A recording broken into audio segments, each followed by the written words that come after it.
Welcome, whiskey aficionados, to review 104.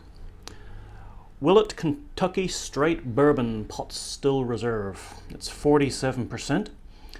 And I've got a little sample bottle here. Look at the bottle, look at the sample bottle. It's shaped like a pot still. And here's the big bottle.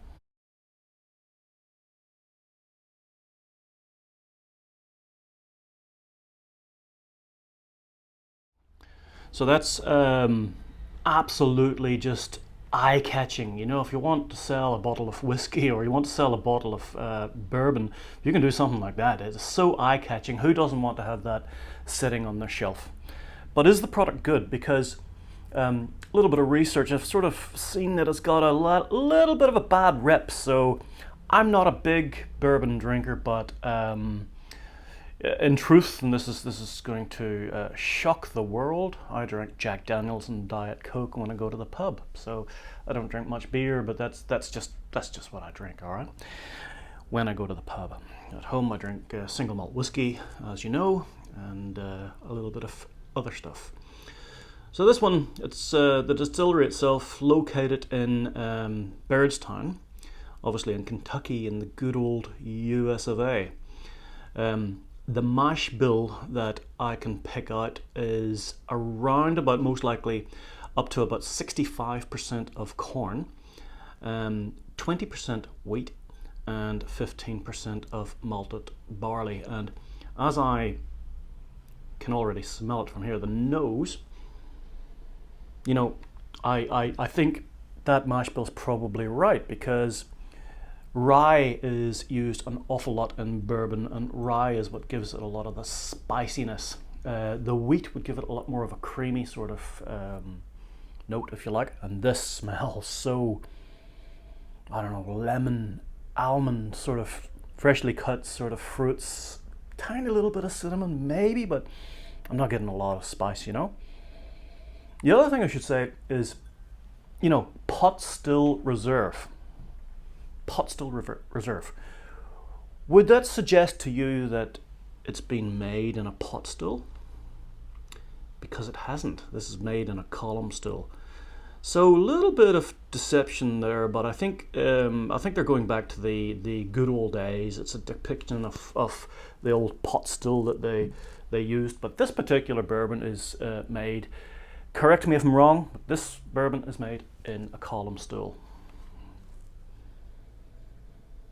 Beautiful nose, beautiful nose. There's no age statement. Probably natural color, I'm not quite 100% sure about that.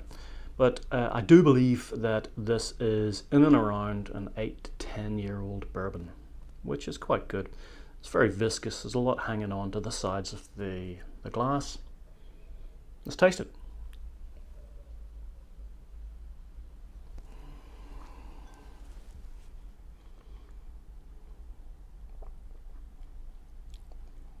So, wow, you know, wow, that is so, well, 47%, man, you don't get that at all. You'd think this is all day long, 40% max. This is so mild and easy on the palate. It really is. I mean, you got that typical sweet vanilla up front from a bourbon that you would expect. There's no rye in this, because if there was rye in this, you're going to get a lot of spice, right? And then there's no spice. There's a tiny hint of cinnamon on the end of the tongue, something like that.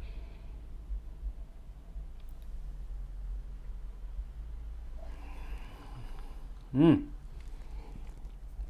got, wow, a little bit of dryness in the mouth, but you've got the orangey sort of orange cinnamon spice, creamy.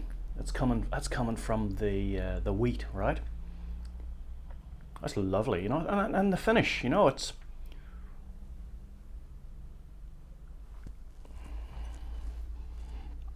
that's staying around on the palate. It really does hang around. You've got that beautiful sort of mouthfeel. Man, if this gets a bad rep, I need to drink more bourbons. I actually think this is very, very good. Very good. Well done, boys. Willett Pot Still Reserve.